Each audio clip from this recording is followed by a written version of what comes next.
EB-5, what are some of your priorities at the moment when it comes to things like reauthorization of the program, or, for example, the status of individuals who are currently waiting for their I-526s to be approved?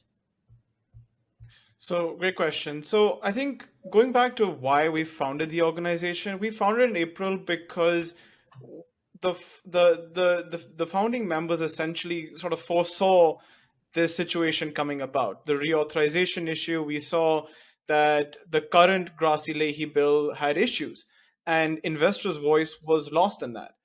And we did not have any representation when it came to the actual legislative process.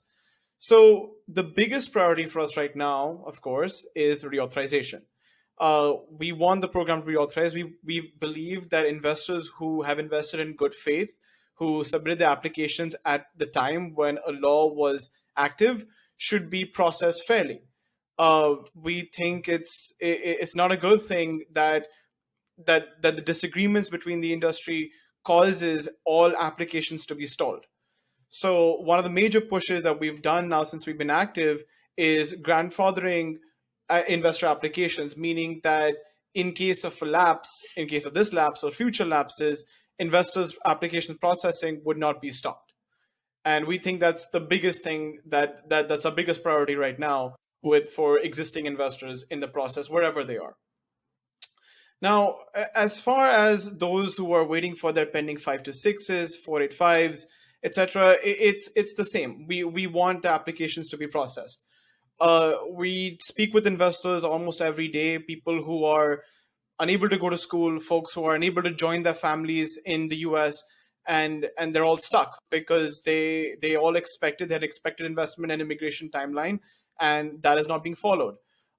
People put their lives on the line, and people put a lot of their money, hard-earned money, on the line too. And for them to be made to wait longer than they were initially told is disappointing, and we want to fix that.